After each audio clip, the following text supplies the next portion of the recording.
Assalamualaikum warahmatullahi wabarakatuh. Innal hamdalillah nahmaduhu wa nasta'inu wa nastaghfiruh wa na'udzu billahi min shururi anfusina wa min sayyiati a'malina.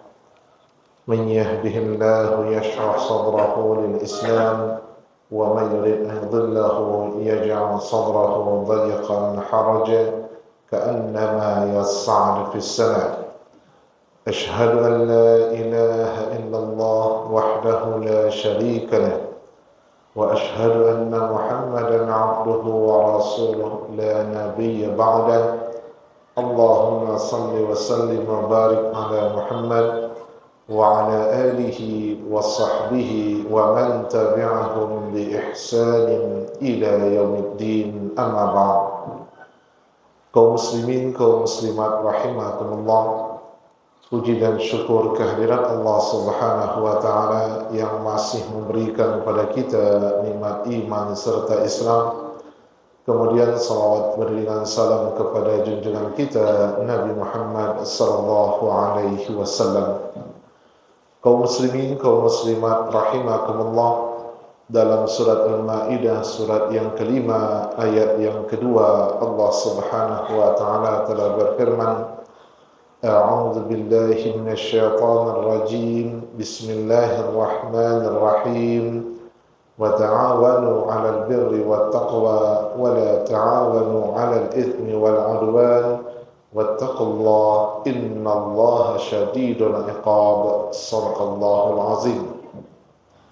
Dan tolong menolonglah kamu dalam kebaikan dan ketakwaan, dan jangan kamu tolong menolong untuk dosa dan permusuhan. Bertakwalah kamu kepada Allah, sesungguhnya siksa Allah sangatlah keras. Bersangatan.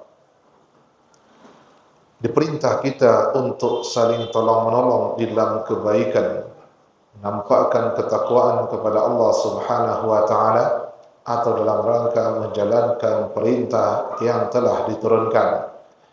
Nah, yang disuruh di sini di awal ayat disebut orang-orang yang beriman. Ya ayyuhallazina amanu.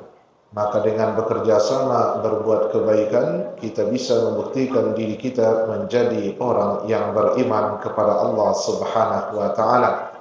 Nah, itu juga menjadi identitas ketakwaan kita, karena orang-orang yang disuruh untuk tolong-menolong dalam kebaikan adalah orang-orang yang bertakwa. Nah, kemudian dilarang untuk tolong-menolong di dalam kemaksiatan, perbuatan yang dilarang oleh Allah, lalu kita bekerja sama untuk mewujudkannya, semua yang terlibat akan dapat dosanya. Di dalam hadis Imam Al-Bukhari, Rasulullah sallallahu alaihi wasallam bersabda, "Unsur akhaka zaliman aw mazluma."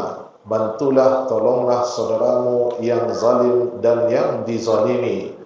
Nah, saya tahu bagaimana menolong orang yang dizalimi dengan cara berdiri bersama mereka, membantu mereka dan menguatkan mereka. Namun menolong orang yang zalim itu apa maksudnya? Caranya adalah engkau mencegah kezalimannya, engkau pegang tangan agar dia berhenti melakukan kezalimannya. Nah, begitu cara menolong orang yang zalim dan yang dizalimi.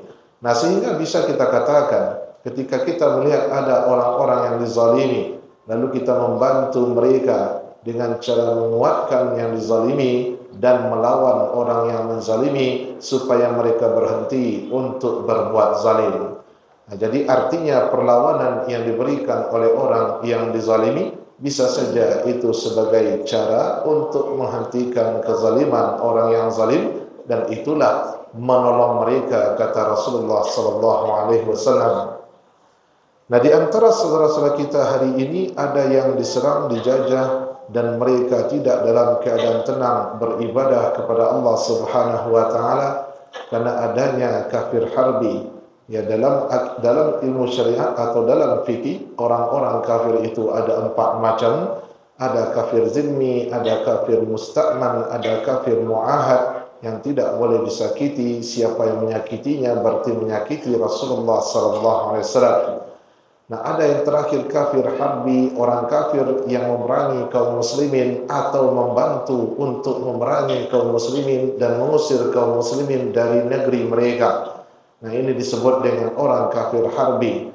Kalau ada perintah berjihad atau berperang, membunuh orang kafir dengan perang, itu maksudnya kafir harbi yang memerangi kaum muslimin dan mengusir dari tanah kelahiran mereka. Menghadapi orang seperti itu hukumnya fardu ain. Wajib kita melawan, tidak perlu lagi anak minta izin kepada ibunya, tidak fardu kifayah lagi, tapi sudah menjadi fardu ain kalau mereka sudah menyerang masuk ke dalam negeri kita. Nah, kalau ada yang menyuruh tinggalkan saja mereka, cari tanah yang lain, bumi Allah luas, berarti mereka meninggalkan apa yang telah diperintah oleh Allah Subhanahu wa taala. Nah, tentu itu bukan saran atau usul yang diberikan oleh orang yang berilmu.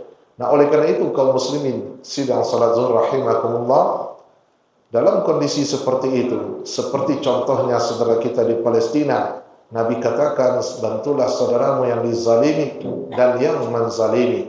Nah, kalau yang dizalimi, kita bantu mereka dengan bantuan yang bisa kita berikan, baik secara materi maupun moral. Nah, bantuan berupa doa, karena doa adalah senjata orang beriman. Namun kalau bisa jangan cukupkan doa saja, karena kita sebenarnya bisa lebih, melakukan lebih dari itu. Nah, cara membantu saudara kita yang lain adalah melemahkan musuhnya. Bagaimana melemahkan musuh? Dengan melemahkan sumber keuangannya. Karena peperangan itu kalau tidak ada uang, ia tidak mungkin terjadi. Ya, bagaimana dia akan berperang, peluru saja tak ada, senjata tak ada, kena uang juga tak ada. Nah, dengan adanya dana itulah mereka bisa menjajah, menyerang dan lain sebagainya. Nah, dengan melemahkan sumber keuangan mereka, kita bisa melemahkan musuh teman kita. Nah, melemahkan musuh saudara kita itu berarti kita membantu saudara kita yang sedang dizalimi. Nah, cara kita melemahkan sumber keuangannya, jangan kita beri uang lagi kepada mereka. Artinya, produk-produk yang mereka jual untuk pendapatan negara mereka berhenti untuk sementara kita membelinya. Kita tidak mengharamkan secara zat, kita mengharamkan karena ada faktor lain yang disebut dengan nanti memboikot produk orang-orang yang berbuat zalim, mau pelakunya dan para pembantunya atau kawan-kawan yang mendukung kezalimannya. Nah, hal ini sudah dilakukan semenjak zaman Rasulullah SAW. Nah, tapi yang jadi korban ketika itu adalah Nabi. Bani Hashim, Bani Abdul Muttalib diboikot oleh orang-orang kafir Quraisy. Nah, sehingga Nabi waktu itu memakan dedaunan, memakan akar kayu. Nah, karena diboikot oleh orang-orang kafir Quraisy. Nah, begitu juga dalam Sahih Bukhari, Abdullah bin Umar memboikot orang-orang yang meminum minuman keras. Mereka melakukan kemaksiatan, diboikot dengan cara tidak dibacakan salam, tidak dipedulikan, bertemu mereka tidak dapat doa dari saudaranya yang muslim, sampai mereka berhenti melakukan kemaksiatan yang mereka kerjakan. Nah, begitu pula lah kita. Memang produk yang mereka jual bukanlah produk yang diharamkan dalam agama kita, tetapi haram tersebut perlu kita ketahui ada dua macam. Ada haram li zatihi dan ada haram li ghairi. Haram li zatihi artinya secara zat dia diharamkan. Mau bagaimanapun cara mendapatkannya atau mempergunakannya, memakainya, mau dengan cara yang terbaik silakan, tetapi hukumnya tetap haram. Nah, seperti haramnya babi, itu haram secara zat. Mau dibeli secara baik-baik, mau membelinya dengan menipu, mau mencurinya atau mendapatkannya dengan cara halal, yang zatnya tetap haram, tidak akan berubah. Mau membaca bismillah sebelum memakannya, tidak baca bismillah, hukumnya tetap haram. Karena yang haram adalah zatnya, tidak akan mempengaruhi faktor-faktor lain. Yang lain tidak, percuma saja, karena hukum haramnya tidak akan berubah selamanya, kecuali darurat. Nah, satu pintu itu saja. Nah, kemudian haram yang kedua, haram di zati yang lain dalam bentuk perbuatan adalah zina. Zina itu secara hukum zatnya haram. Nah, jadi mau berzina niatnya untuk kebaikan, mau berzina niatnya untuk keburukan, hukumnya haram. Mau baca bismillah sebelum berzina, atau dia berwuduk dulu baca Al-Fatihah misalnya, kalau dapat anak alhamdulillah, lalu dia undang orang fakir miskin, anak yatim untuk berdoa, percuma, hukum zinanya haram. Mau nanti berzina lalu dinikahkan atau tidak dinikahkan, percuma juga, hukumnya haram, karena yang diharamkan adalah zatnya. Mau apapun caranya, yang penting dia haram secara zat.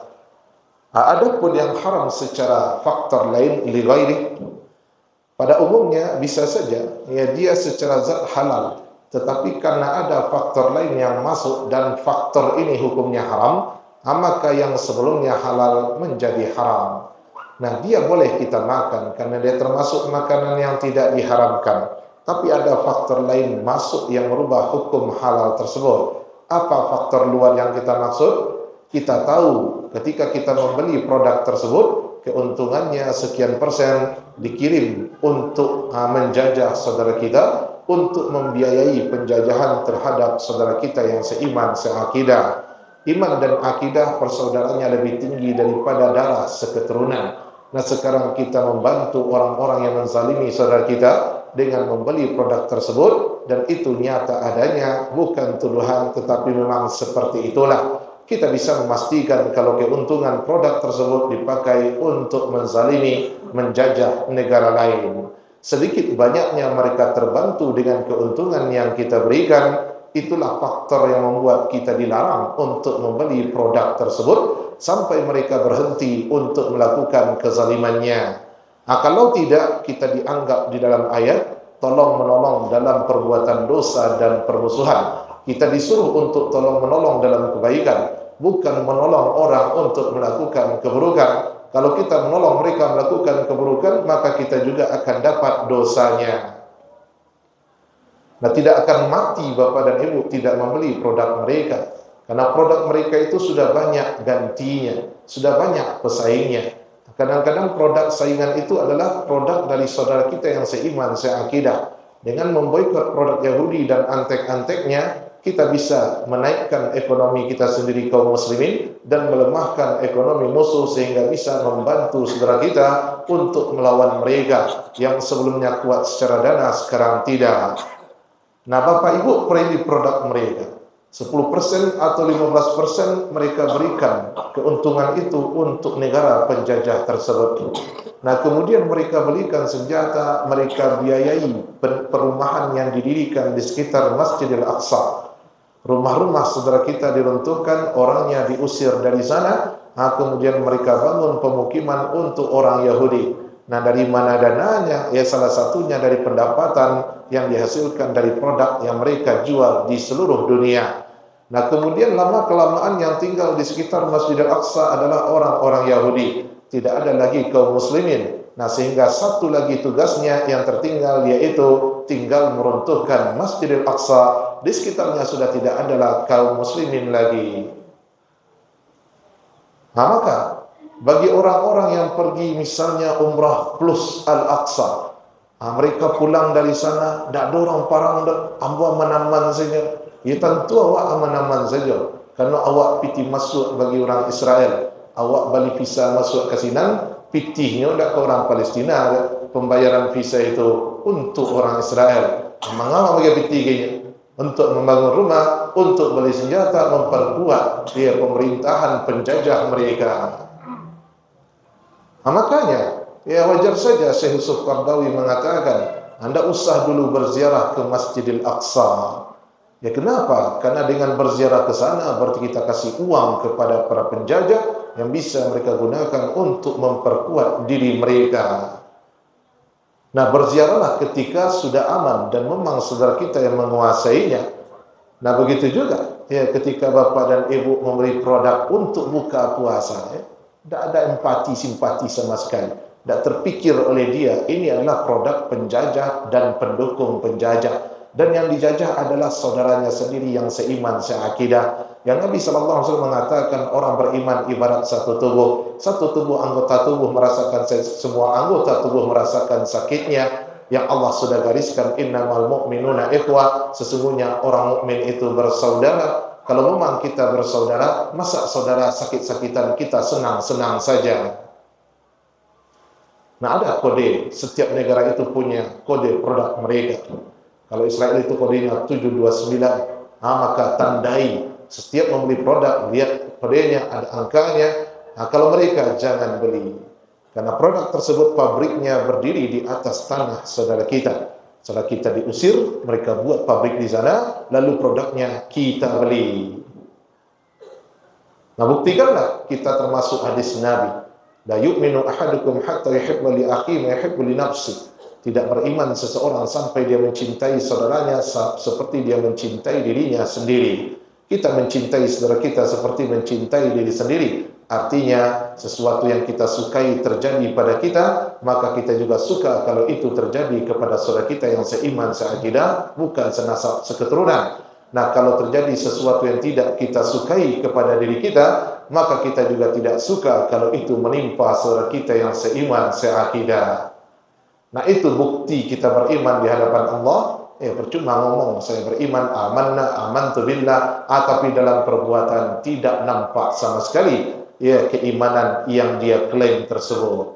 Maka bantulah saudara kita tadi dengan melemahkan musuh mereka, melemahkan keuangan sumber dana dengan tidak memberi produk mereka untuk sementara. Bukan mengharamkan apa yang halal, tidak, mengharamkan karena ada faktor lain, faktor luar, yaitu kita tahu keuntungannya dipakai untuk penjajah tanah saudara kita. Mudah-mudahan Allah berikan pertolongan kepada saudara-saudara kita, dan kita sendiri berdoa dan berusaha semampu mungkin, dan kita sebenarnya bisa lebih dari itu. Tapi itu saja, kalau kata saudara kita dari Palestina, sudah cukup. Kami senang Anda tidak membeli produk negara penjajah dan pendukung para penjajah. Itu sudah cukup, tidak perlu datang ke sini. Kalau datang ke sini, nanti jangan-jangan kami yang menembak kalian karena menyangka kalian adalah mata-mata. Astaghfirullah li wa lakum. Wassalamualaikum warahmatullahi wabarakatuh.